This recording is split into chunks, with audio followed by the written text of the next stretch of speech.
G'day Stewie, good to see you mate. You too buddy, you too. Bit of past meets the future here. Today, thanks to CMC Markets, we're going to go trade some tables upstairs. Okay, he's kicked to half forward, Manton, low!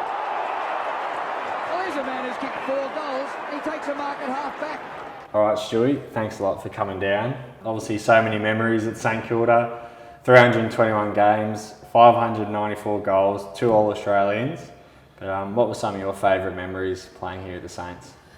Oh, Tim, look, great to be back. It's always exciting to come back to the footy club, and what an awesome facility. I've been privileged to be up here a few times now. It's always exciting. Literally where we're sitting now, obviously a little bit lower down to the ground, were the old reserves changing rooms, and back in the day, that's where the under-19s trained. So I used to come down as a 16, 17-year-old from Mount Eliza on a train, get off at Moorabbin, walk through the back of the warehouses, and make my way into sort of training with the under-19s. Stewie Trott, who was a legend of the club, was our then coach, and I was fortunate enough to play the last 10 games in 1985. Yep. Which was my HSC year, or VCE year, a final year at school. And I never forget, we played the Bulldogs, and we were sitting, it was a top 5, and we were sitting 5th, but we needed to win by a certain percentage, and Geelong were playing North Melbourne down at Cardinia Park. Yep. And he brought a couple of the boys back from the reserves into our side and stacked our side, and he grabbed me and he looked me in the eye and he said, "This is going to be the best side you'll ever play with, son, and just go out there and do your best." And we ended up winning by about 10 goals, but Geelong up the road, we reckon North stacked it because they were a gun under-19 side down there, and they laid down and let Geelong win, and they ended up making it, and we just missed out on percentage. But yeah, look, lots of memories. I also remember my first time I actually put on a senior St Kilda jumper, which was really exciting as well. Out here? That was out here. Yeah. Frankie Colgan and I debuted against the Swans. There was not a blade of grass, and looking at the oval now, it's pretty sensational. But there was no grass at all, and I was lucky enough to take a mark. It might have been a chest mark, I think. Yeah. And I reckon it was probably only 25, 30 metres out from goal. It felt like about 100 metres, and I just mungled a punt through. So my first kick was a goal. So beautiful. I'll always remember that. That's great. Obviously, it was a tight-knit group that you came through and played with. Who was someone that you just enjoyed running out there with week in, week out? You knew exactly what you're going to get from them. Yeah, look, I'm lucky. I've got a whole heap of guys, from guys like Kane Taylor, who's probably my best mate, who we played 80 odd games together, who played down the back pocket, who I know even today will back me no matter what situation, to halves who I played probably 315 games of my 321 with, who just delivered the ball literally on a platter to me, and it was just sublime to watch him. And again, great mates to Plugger, who arguably pound for pound is probably the best footballer I've ever seen. To Berkey, the way he went about it, to Cuz, to my great mate Spud, just his leadership and the way he rallied the troops, and his passion and his never say die attitude. To Bowser, who I'm now reliving those memories with his son Jake, Mickey Dwyer, who I followed down to Old Hailbury, who I've now been 20 years down there, who coached me at Old Hailbury when I first left. So yeah, I've left out a heap, but just forged a lot of great memories. Obviously with Spud, he just had a great balance in his leadership, and yourself as well. What were some of your, I guess, strengths in leadership in knowing when to have fun at the right time, but also knuckling down and getting serious and going out there and competing? What was something that I guess you really worked on in your leadership to get the boys, I guess, in your favour? I reckon that's the key, and I think it takes probably 4 to 5 years to realise that you can actually be prickly, you can actually point the finger, you can actually challenge somebody when you're doing it yourself. And I think probably those early years, you're second guessing yourself, you're trying to find yourself, you're trying to find your feet. And very much when I started, we were there and we weren't to be sort of heard. Like, we were just literally there to do our job. If we were on the rub down bench before a training session, Burnsy would come, what are you doing, young fella? Like, you don't need a rub down. There was periods of training pre-season in the middle of the summer where you were seen as weak if you were having a drink of water. So it was very sort of old school, but Spud was that conduit between sort of the older players, and he was only a couple of years older than me, and he was the youngest captain, I think, to first captain St Kilda at the time, and may well still hold that record. But he had that great ability to connect with the older guys and the younger guys, and he just made you feel really special. And he saw the good in you very quickly, but it was all just work. So we played and we trained really hard as well. What about obviously playing key forward? It's one of the toughest positions, I think, on the ground. Some of the pressures in that, often being the man to go back and kick goals at times. And was there anything you did maybe mentally that helped you perform week in, week out? I reckon that the easiest thing and the hardest thing is for somebody who's played the game or a supporter to sit back without actually knowing what you guys are going through. It's to me, playing centre half forward, sort of definitely in the 60s, I'm selling myself well short there, in the 90s, to me it was all about contest. So if I was going to be that long dump kick, or I was going to be that person that brought the ball back into the corridor, so to speak, or be that target down the ground, I had a number that I would need to go for at least 8 marking contests a quarter. So I broke it down into quarters, and I've told that to every centre forward that I've had anything to do with or coached, and it's just about representation, work rate, getting to the full of the ball, creating a contest, either mark it or bring it to the ground. And my numbers were 2 to 3 marks a quarter, 5 or 6 contests a quarter where I'm bringing the ball down, and don't get outmarked. So you're always going to, but don't get outmarked twice in a row, and try to switch from that sort of attacking to defensive mode to bring the ball down to ground. I guess that's, nothing's really changed there. That's something that, we hold very important. The way that we structure up in front of the ball is, you don't want to be outmarked, but we've got to bring the ball to ground and bring everyone else into play. So not much has changed. I've got a question. As an old-time forward, and here I go asking you a question when I said it's, I'm not going to sort of judge you guys, but I was at the footy with Rui, who beat my record for the most marks as a centre forward and a fellow centre forward. I was looking at the record book, and we're round 9 to 22. The top 10 average marks are all backline players. So, and there was a couple of halfback flankers who struggled to be 6 foot, who were averaging 8+ marks a game.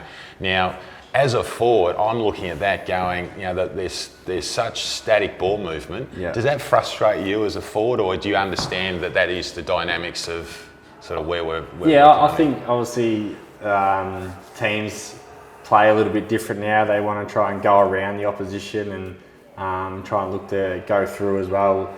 But I know what you mean in terms of the chip ball. It just sort of marks one side to the other, and the backmen seem to stat up.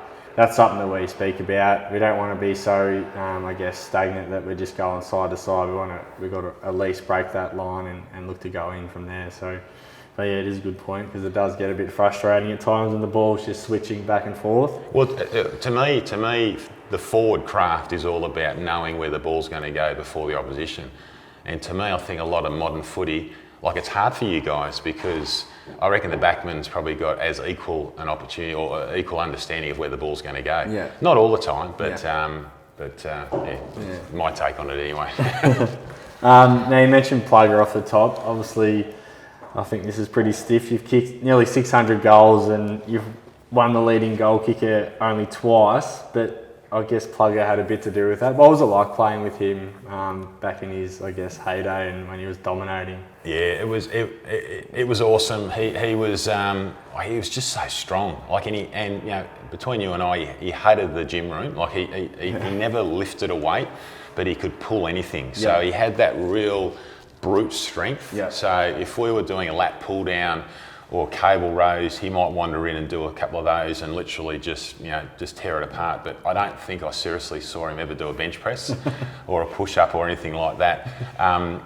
You know, we were doing 4K time trials back then. We'd seriously almost be home by the time Plugger had finished. But his explosiveness, like he was in the top 5. Yeah. He was as quick as Cuz off the lead. He had that ability and awareness to read the footy. Yeah. And for such a big man, he was really good low to the ground. You'll see time and time again where he's marking the ball centimetres off the ground. So he had this great sort of ball sense and very good hand-eye coordination. His kicking, he tried to help me early days, and that's probably something that didn't come naturally to me. And I try to emulate what he did because, like Hutto, who had a lot to do with my kicking, he had a very low ball drop. Yeah. And early days, I tended to drop the ball a lot higher than what I eventually did. Yeah. I wish I'd probably listened to only a couple of people early on rather than take advice from everyone and practice and get into some wrong habits, which I hear all these people, as soon as someone has a bad day, you've got to go out there and kick 100 shots a goal. Yeah. My adage was get the technique right and then practice properly rather than practice for hours. Yeah. And I think what you can find, and what I did early days, was I probably reinforced some bad habits by having multiple shots a goal over and over again. Yeah. So I got into a routine, maybe the last 8-9 years of my career where I would have 10 shots a goal, and I'd do them as in real time. Yeah. So I'd go back, I'd have scratch a mark on the ground, which is what I do now, or what I did. Yeah. I mentally counted back off the mark. I assessed the wind conditions. I generally knew by that stage that I always had a right to left kick. Yep. 9.5 times out of 10, mine would swing from right to left. So I'd always aim for something behind the goals, a metre inside the right-hand post if I was 30 metres out from goal, and inevitably that then improved. Yep. But to go back to your question about Plugger, he was sublimely skilled, and arguably probably one of the best players, or if not the best player that I've been fortunate enough to play with. I played with Gary Senior on 5 or 6 state games, and to watch what he could do was phenomenal. But to watch Plugger do it out here in the slop, when we were struggling to when we were succeeding, it was awesome. And he's right up there. Yeah.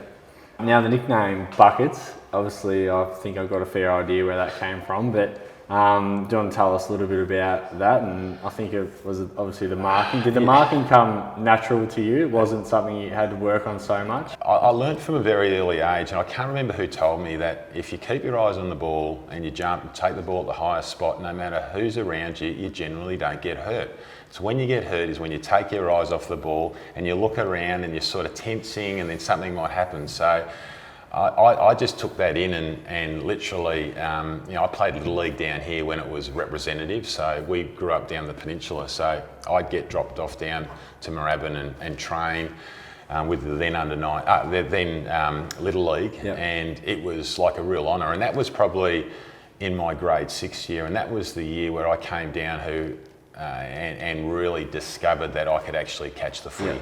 Yeah. And I just, that was something that sort of came naturally, but it was purely because I just fixated on where the ball was going to drop and trying to take it at the highest spot and not worry about who was around me. So that's what I'm trying to teach my kids and my boys. No, it's a good lesson. Yeah, little Tommy almost took one on the weekend, backing back into the pack on a la Rui but didn't quite take it. But you love it. So what are you up to now, away from, I guess, the footy club? And I see you've got your own business going on there. I was fortunate enough to play in an era where we all sort of had full-time jobs, and I did a few things. I was always interested in building, so I flipped homes. So I bought and sold properties from a very early age. My first paycheck, I bought a block of land down in Somerville and developed that, and never sort of looked back. So I was always, buying a fixer-upper and doing that and living in it for a little bit and flipping it and doing something else. So I had a passion very early on. I was also working for a paper merchant, and back in those days, Spices were sponsoring Collingwood, and it was a big sort of AFL sort of VFL sort of fraternity sort of working in that industry, and I really enjoyed that, and I worked in there for 10 years. Lucky enough to get involved in a pub, which Brownie would frequent a fair bit, Flaming Moe's down at Centre Road, so it sort of became our official/unofficial sort of social club when we moved to Waverley, and they were fun days. But all the way during that, I was pretty committed to getting my builder's licence and moving into that field. So Did you feel that helped you, I guess, football as well, having something? I think I've said this a few times. It was the best thing for me. It got me away from thinking about it, and you're not going to win all the time. You're not going to play well all the time, and those moments where you take the game to bed, you're sleeping on it, you're waking up the next day, it's going around in your head. When you've actually got another interest, I'm not saying you're just forgetting about it and you're not worrying about it, but it just gave me another outlet, another group of friends, another sort of purpose, and the pressure of footy, whilst it never went away, I could balance it a little bit better, and I think that's I reckon COVID's taught me that as well in the last couple of years, just to balance what's really important in life and the controllables. And you talk about, your footy coaches talk about it, you can't control if it's wet, or you can't control your opponent and all that type of stuff, but it's a bit like that in life and work, and I feel like I've got a really good balance now. I'm involved with my young kids and their footy and all that, so That's great. So Stuart, you've done a lot of work, obviously being involved as an ambassador in the Spuds game, and that's coming up this year. Do you want to speak a little bit about what that means to you? Yeah, it's really, really close to my heart. My family's been impacted, as have the Frawley family. So personally, it's just so prevalent in society now, and I think growing up, I was sort of a little bit embarrassed about what was going on within my family, and I didn't really know who to speak to about it.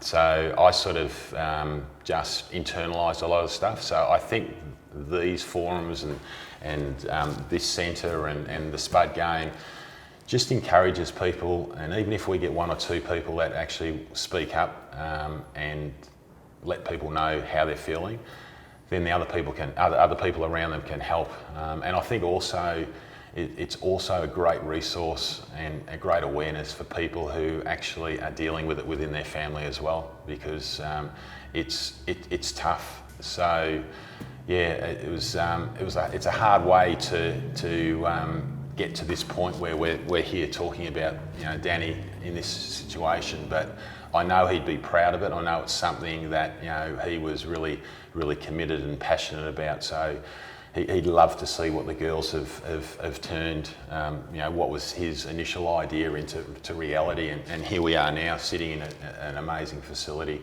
and likewise the game, which I know is coming up, and I hope everyone gets involved and again just is aware and starts that conversation about mental health, and it can be all encompassing. It could relate to suicide, it could relate to anxiety, which then could lead down to further depression. So there's so many different layers to it all. So I just implore everyone to speak up, and it's just not just about men as well. It's about the whole community and whole society.